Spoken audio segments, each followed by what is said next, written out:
From buying half of Mexico to literally saving the world from nuclear war, every US president left their mark. But here's the thing, some changed history, while others just bought Alaska. Today, we're covering the greatest presidential wins in US history. Let's get into it. George Washington invented the presidency from scratch. He created the cabinet, established the two-term tradition by voluntarily stepping down after 8 years, and proved power could transfer peacefully. But his biggest accomplishment? Not becoming a king. He had the army, the popularity, and the opportunity, but he walked away twice, once after the Revolutionary War and again after his presidency. That decision made America possible. Next up, John Adams, who had the unfortunate job of following a legend. But here's what he got right. He avoided war with France when everyone was screaming for one. The French tried extorting American diplomats in what became the XYZ affair, and Congress wanted blood. Adams? He negotiated instead. Boring? Maybe. Smart? Absolutely. That peace treaty kept America alive long enough to pull off what came next. Thomas Jefferson walks in and casually doubles the size of the country. How? Napoleon Bonaparte's American empire dreams fell apart, so in 1803, he offered to sell France's entire Louisiana territory. Jefferson didn't hesitate. For $15 million, he grabbed land stretching from the Mississippi to the Rockies. One signature, twice the territory. Sure, the Constitution didn't exactly authorize it, and Native Americans paid the price. But as far as shaping America's geographic destiny, this was the ultimate power move. James Madison inherited a mess called the War of 1812. Britain invaded, burned down the Capitol, and made it painfully clear that America's military was not ready for prime time. The war itself? A disaster on paper, but Madison held the line. The US didn't lose an inch of territory. When Andrew Jackson demolished a British force in New Orleans, suddenly Americans felt invincible. Was it a clean victory? Not really. Did it make the country feel like a legitimate power? Absolutely. With Britain handled, James Monroe decided to make sure Europe got the message. Hands off the Americas. In 1823, he announced the Monroe Doctrine, essentially drawing a line in the sand. European powers could keep their colonies, but any new expansion in the Western Hemisphere? Not happening. It worked. For the next 100 years, the Monroe Doctrine defined U.S. foreign policy and established America as the regional powerhouse. Not bad for a speech. John Quincy Adams looked at America and saw a problem. It was too big and too disconnected. His solution? Turn the entire country into a construction site. Adams championed the national road and canal networks. The Erie Canal finished right when he took office in 1825. Connect the regions, connect the economy. It's like inventing highways, except with boats and way more mud. Andrew Jackson hated the Bank of the United States. To him, it was a corrupt country club for rich people, so he went to war, blocking its renewal and pulling federal funds. By January 1835, he eliminated the entire national debt, $0 owed. First and only time in U.S. history. Of course, his tactics also triggered the Panic of 1837, but sure, totally worth it for that one perfect moment. Martin Van Buren inherited Jackson's economic train wreck. Banks failing, businesses folding, unemployment soaring. But he spotted the real danger. Government money sitting in private banks. His fix? The independent treasury system. Federal cash now sat in federal vaults, away from Wall Street's casino. Boring? Yes. Brilliant? Absolutely. William Henry Harrison delivered the longest inauguration speech ever. 8,445 words in freezing rain without a coat. Then he died 31 days later. Turns out hypothermia wasn't part of the strategy. But his campaign was revolutionary. The log cabin and hard cider strategy turned a wealthy aristocrat into Joe Sixpack. Rallies, slogans, merchandise, Harrison sold himself like a product. Every modern campaign started here. John Tyler took over after Harrison died and immediately became the most hated man in Washington. His own party expelled him, but he had one massive win. Texas. In 1845, Tyler annexed the Republic of Texas, a territory the size of France. It provoked Mexico and inflamed the slavery debate. But Tyler didn't care. Sometimes spite is a powerful motivator. If Texas was impressive, James K. Polk said, "That's cute. Watch this." He provoked Mexico into war and grabbed California, Nevada, Utah, Arizona, New Mexico, and chunks of Colorado and Wyoming. That's nearly half of Mexico. Oh, and while he was at it, he negotiated Oregon Territory from Britain without firing a shot. 4 years. Coast to coast. Done. Zachary Taylor was a slaveholder and a Southerner, so when California wanted to join as a free state, everyone expected him to side with the South. Nope. Taylor told Southern leaders if they tried to secede, he'd march troops south and execute the ringleaders. California became a free state. The South fumed. Taylor didn't blink. Millard Fillmore signed the Compromise of 1850. California joined as free, slavery banned in D.C., but the Fugitive Slave Act forced Northerners to return escaped slaves. Everyone hated it. But his real flex? Opening Japan. In 1853, he sent warships with a letter. Open your borders, or these cannons will do the talking. After 220 years of isolation, Japan got the message. Not bad for a guy nobody remembers. Franklin Pierce wanted a railroad to California, but the best route ran through Mexico. So in 1853, he sent a diplomat with $10 million and a pitch. "We'll take that strip of desert, thanks." Mexico agreed. The Gadsden Purchase gave the U.S. 29,000 square miles. America's borders were finalized with a handshake instead of a war. Easiest land grab ever. James Buchanan heard rumors of a Mormon rebellion in Utah, so he sent 2,500 troops west. The problem? There wasn't actually a rebellion, just bad communication. When Mormons saw an army coming, they panicked and mobilized.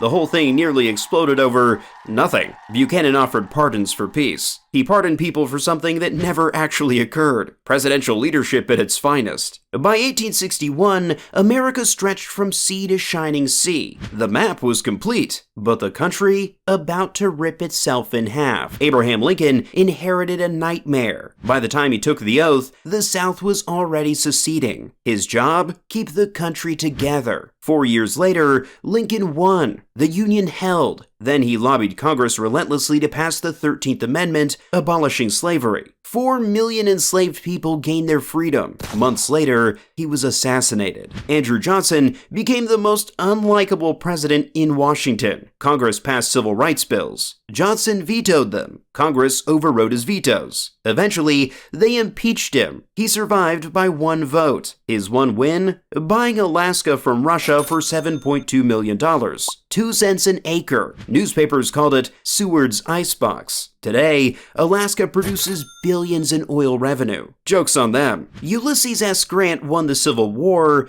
then declared war on the Ku Klux Klan. They were terrorizing black voters, so Grant unleashed federal power. Prosecution teams, military crackdowns, mass arrests. Grant also backed the 15th Amendment, protecting voting rights. Unfortunately, his administration drowned in corruption scandals. Great at war, terrible at hiring honest people. Rutherford B. Hayes won the shadiest election in American history. The 1876 race was chaos. The solution? The Compromise of 1877. Hayes gets the presidency, Southern Democrats get federal troops pulled out. The moment soldiers left, Reconstruction died. Jim Crow laws rolled in. Hayes spent his term pushing civil service reform instead. Priorities, right? James Garfield wanted to end corrupt government hiring. 6 months in, a rejected office seeker shot him in a train station. Garfield lingered for 80 days before dying, probably from his doctors more than the bullet. His assassination made civil service reform impossible to ignore. Sometimes, tragedy forces progress. Chester A. Arthur spent his career handing out government jobs to political buddies. When he became president,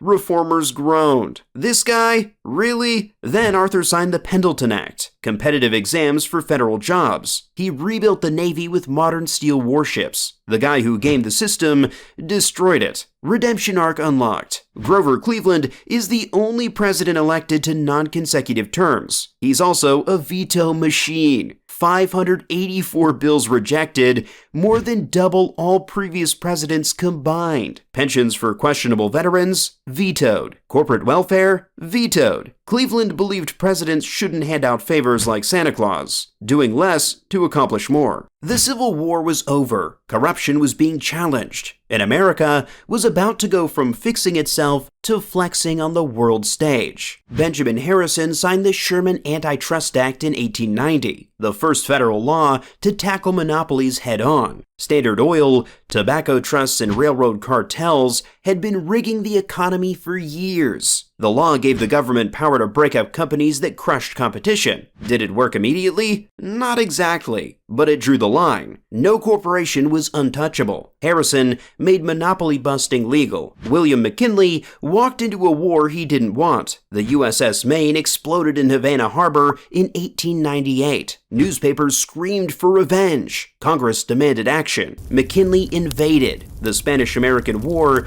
lasted 4 months. Spain lost. The U.S. gained Puerto Rico, Guam, and the Philippines. America became a world power overnight. Empire delivered. Theodore Roosevelt looked at corporate monopolies and declared war. Standard Oil, American Tobacco, J.P. Morgan's railroad empire, Roosevelt sued them all. He filed 43 antitrust lawsuits and won most of them. But his bigger legacy? Conservation. Roosevelt created 5 national parks, 18 national monuments, and 150 national forests. He protected 230 million acres. Nature owes this man a thank you note. William Howard Taft gets called the trust buster's sidekick, but he filed twice as many antitrust lawsuits as Roosevelt, 90 cases in just 4 years. Taft went after U.S. Steel and Standard Oil harder than anyone. He won. The Supreme Court broke up both giants. Teddy got the credit. Taft did the work. Woodrow Wilson created the Federal Reserve in 1913, America's first real central bank. Before that, banking was chaos. Panics wiped out savings overnight. Wilson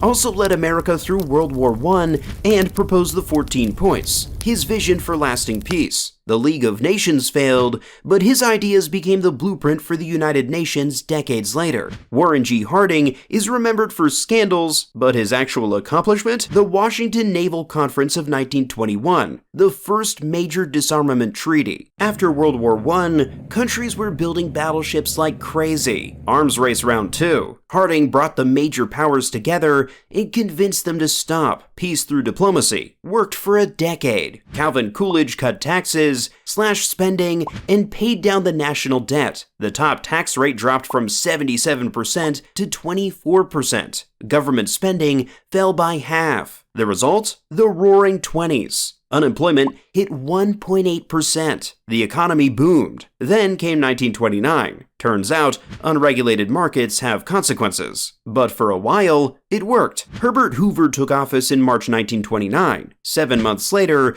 the stock market imploded. By 1933, unemployment hit 25%. Hoover approved the Boulder Dam project in 1931, a massive concrete barrier that controlled flooding and generated hydroelectric power. It powers Las Vegas and irrigates farmland to this day. Not enough to save his presidency, though. Franklin D. Roosevelt walked into economic chaos and started experimenting. His New Deal created an alphabet soup of agencies: the WPA, CCC, SEC, and FDIC. But FDR's biggest move? Social Security in 1935. America finally had a safety net: retirement, unemployment, disability support. Roosevelt funded it through payroll taxes so future politicians couldn't kill it. He led the country through the Depression and World War II. Harry Truman became president in April 1945 when FDR died. Japan refused to surrender. Truman faced a brutal choice: invade and lose hundreds of thousands, or use a terrifying new weapon. In August 1945, Truman authorized atomic bombs on Hiroshima and Nagasaki. Japan surrendered. Then came the Marshall Plan, $13 billion to rebuild Europe and stop Soviet expansion. He rebuilt half the world. Dwight Eisenhower wanted Americans to drive anywhere, fast. In 1956, he signed the Federal Aid Highway Act. Act, authorizing 41,000 miles of interstate highways. The entire geography of American life changed. Eisenhower sold it as a defense project, moving troops in case of Soviet invasion, but really, it just made road trips a thing. John F. Kennedy's presidency came down to 13 days in October 1962. Soviet nuclear missiles in Cuba, 90 miles from Florida. Kennedy blockaded Cuba and negotiated with Khrushchev. For nearly 2 weeks, the world sat on the edge of annihilation. The Soviets removed the missiles. Crisis over. Humanity survived. Lyndon B. Johnson pushed through the Civil Rights Act of 1964, outlawing segregation. But his legacy is Medicare and Medicaid, signed in 1965. Overnight, millions who couldn't afford doctors suddenly had access to health care. Both programs remain pillars of American life, whether you love them or hate them. Richard Nixon did something no president had done. He went to China. In 1972, Nixon visited Beijing and met with Mao Zedong. For 20 years, the U.S. refused to recognize Communist China. Nixon also created the Environmental Protection Agency in 1970, giving the federal government power to regulate pollution. Then Watergate happened and he resigned. Legacy? Complicated. Gerald Ford became president without ever being elected. First appointed VP when Spiro Agnew resigned, then elevated when Nixon quit. His first major decision? Pardon Nixon completely. Ford called it necessary for the country to move on. Critics called it a corrupt deal. His approval ratings tanked, and it probably cost him the 1976 election. But Ford believed endless trials would paralyze the nation. History is still debating whether he was right. Jimmy Carter spent 13 days locked in negotiations at Camp David in September 1978 with two leaders who genuinely hated each other: Egyptian President Anwar Sadat and Israeli Prime Minister Menachem Begin. What emerged was a framework for peace. Israel agreed to withdraw from the Sinai Peninsula in exchange for diplomatic recognition from Egypt. It was the first time an Arab country had acknowledged Israel's right to exist. The treaty was signed in March 1979 and remains one of the few success stories in Middle East diplomacy. Ronald Reagan believed you could bankrupt an empire. He poured money into defense spending, forcing the Soviet Union into an arms race they simply couldn't sustain economically. Moscow was already crumbling. In June 1987, Reagan delivered a speech at the Berlin Wall with one unforgettable challenge to Soviet leader Gorbachev. 2 years later, East Germans tore the wall down themselves. By December 1991, the Soviet Union officially dissolved. Reagan's strategy worked: spend them into oblivion. George H.W. Bush faced his biggest test in August 1990 when Iraq invaded Kuwait. Saddam Hussein's army rolled into the oil-rich kingdom, and the world waited to see what America would do. Bush assembled a coalition of 35 nations and launched Operation Desert Storm in January 1991. The air campaign lasted weeks. The ground war lasted 100 hours. Kuwait was liberated, and American military technology dominated the battlefield. Quick, decisive, overwhelming. Mission accomplished. Literally. Bill Clinton pushed through NAFTA in 1994, creating a tariff-free trade zone connecting to the United States, Canada, and Mexico. Manufacturing jobs moved south. Trade volumes soared. Workers and economists are still fighting about whether it helped or harmed America. Bill Clinton's bigger impact? Deregulating telecommunications in 1996, which unleashed the internet revolution. By 2000, dot-com startups were minting millionaires. Americans were shopping online, and the digital economy was exploding. Then the bubble burst. Timing again. The 20th century ended with America as the world's lone superpower. The Cold War was over, the economy was booming, and technology was transforming everything. Then 2001 happened, and everything changed. 8 months into his presidency, 4 hijacked airliners turned September 11, 2001 into the deadliest terrorist attack in American history. Nearly 3,000 people died. Bush invaded Afghanistan in October 2001 to dismantle al-Qaeda, then invaded Iraq in 2003 based on faulty intelligence about WMDs. Afghanistan became America's longest war. His presidency defined a generation of American foreign policy, for better and worse. Barack Obama inherited a financial crisis and 2 wars. His signature achievement? Healthcare reform. The Affordable Care Act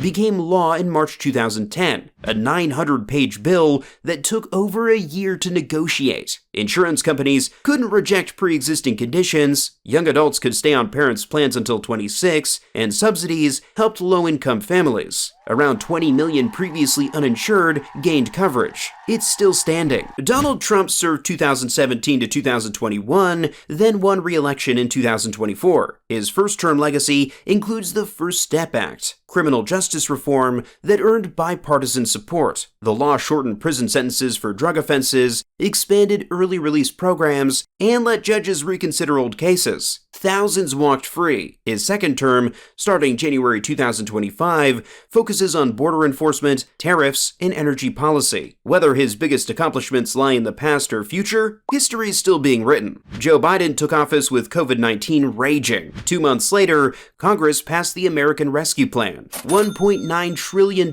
in federal spending, direct payments of $1,400 per person, expanded child tax credits, and billions for vaccine rollout. Then came August 2021. Biden withdrew all U.S. forces from Afghanistan. The exit was chaotic, but after 20 years, the war was over. 46 presidents. Some expanded the nation, some saved it, some nearly destroyed it. Together, they built the most powerful country in history. Who had the biggest accomplishment? Drop it in the comments. Debate, defend your choice. Hit that subscribe button and go impress someone at a dinner party.